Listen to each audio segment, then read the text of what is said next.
सवाल है कि आखिर अचानक ऐसा क्या हो गया कि अमेरिका ने इजराइल जैसे सच्चे दोस्त को धोखा दे दिया। जो अमेरिका इजराइल की सैनिक कार्रवाई को सही बताता था, उसका अचानक से इजराइल से मोह भंग कैसे हो गया। आज हमने इस पर एक रिपोर्ट तैयार की है, जिसे आपको जरूर देखना चाहिए।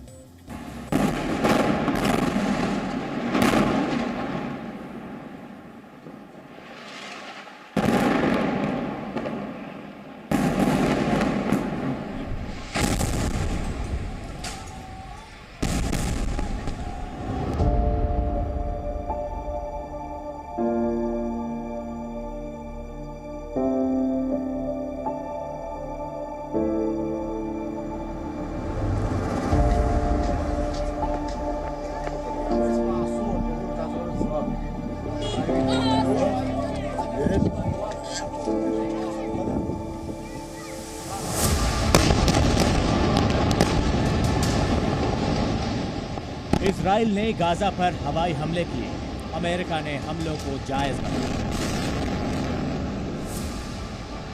गाजा में इजराइल ने सैकड़ों बिल्डिंग्स तबाह की, अमेरिका ने इसे भी जायज माना। गाजा में हजारों लोगों की मौत हुई, अमेरिका ने कहा यह हमास के खिलाफ कार्रवाई।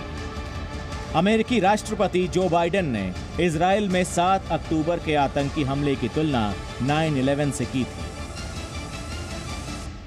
My message to any state or any other hostile actor thinking about attacking Israel remains the same as it was a week ago. Don't.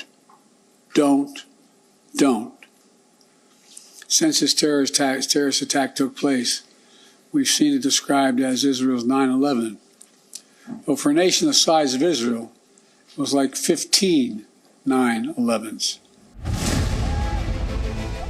7 अक्टूबर के हमले के बाद से अब तक बाइडेन एक बार इजराइल का दौरा कर चुके हैं।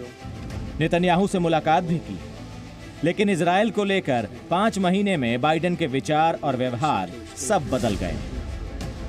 अब अमेरिका को गाजा में इजराइल की सैन्य कार्रवाई उचित नहीं लगती। I think you probably saw today we abstained on a UN Security Council resolution calling for a ceasefire in Gaza until the end of Ramadan and the release of all the hostages. Our vote does not, and I repeat that, does not represent a shift in our policy. We have been clear and we've been consistent in our support for a ceasefire as part of a hostage deal. That's how the hostage deal is structured, and the resolution acknowledges the ongoing talks. We wanted to get to a place where we could support that resolution. सवाल यह है कि America अब Israel से हाथ छुड़ा क्यों रहा है। जानकार इजराइल और अमेरिका के रिश्तों में आई इस दरार की कई वजह मानते हैं। सबसे बड़ी वजह यह है कि अमेरिका को लगने लगा है कि इजराइल अब उसकी सलाह को दरकिनार कर रहा है। इससे उसकी अंतर्राष्ट्रीय स्तर पर छवि खराब हो रही है। इसके अलावा इजरायली हमलों में गाजा में 30,000 मौतें हो चुकी हैं। ज्यादातर मौतें अमेरिकी हथियारों के हमले से हुई हैं, जबकि कुछ वक्त पहले तक अमेरिका हमास के खिलाफ इजराइल की जंग की तारीफ कर रहा था। But Israel has one of the most sophisticated militaries in the world.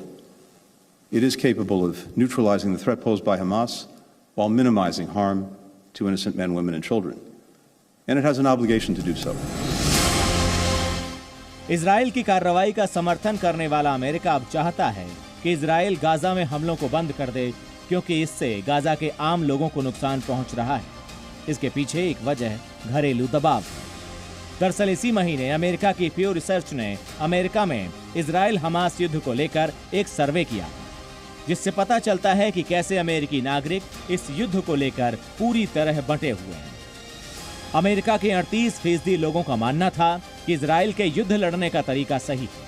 34% का मानना था कि जिस तरह इजराइल युद्ध लड़ रहा है उसे किसी भी हाल में स्वीकार नहीं किया जा सकता।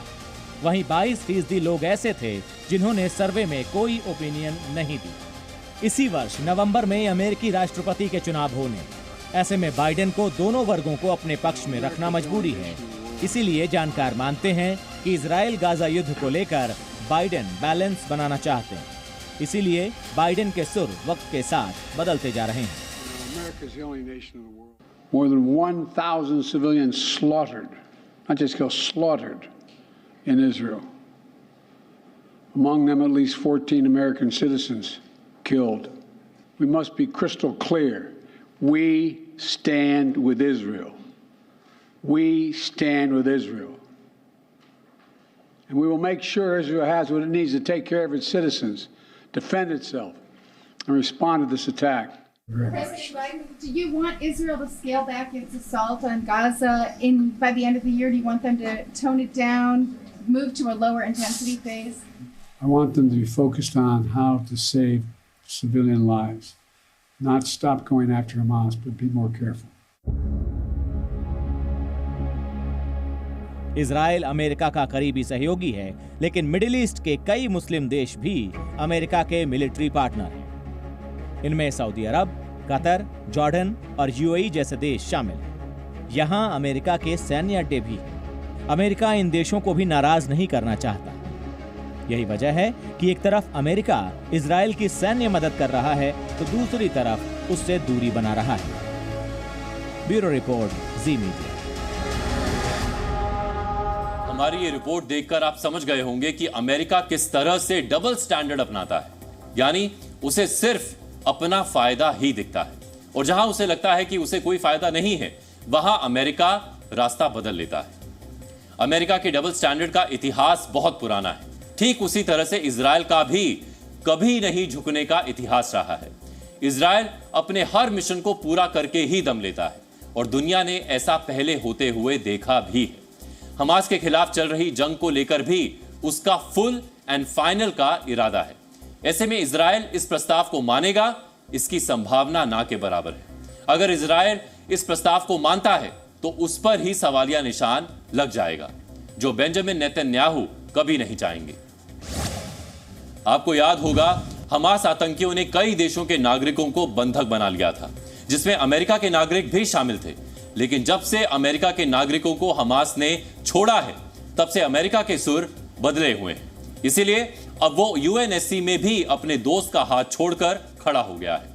हालांकि इसका इजराइल पर शायद ही कोई असर हो। वो जिस तरह पहले बारूद बरसा रहा था, आज भी उसकी कार्रवाई उसी तरह से जारी है। इजराइल की जवाबी कार्रवाई में अब तक 32,000 से ज्यादा फिलिस्तीनियों की मौत हो चुकी है।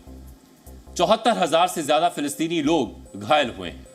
इजराइल के हमलों में 13,000 से ज्यादा बच्चों की मौत हुई है। साथ ही 8,400 महिलाओं की मौत भी हुई है। गाजा में 3,092 शिक्षण संस्थान बर्बाद हो चुके हैं। 35 अस्पताल तबाह हो चुके हैं। 267 धार्मिक स्थल भी इस जंग में मिट्टी बन चुके हैं। इजराइल और हमास की यह जंग कब रुकेगी, यह किसी को नहीं पता। इजराइल ने हमास के खात्मे तक ना रुकने की कसम खाई है। इससे एक बात तो साफ है, अमेरिका उसका साथ दे या ना दे, वो अपने मिशन को पूरा करके ही दम लेगा। Z News.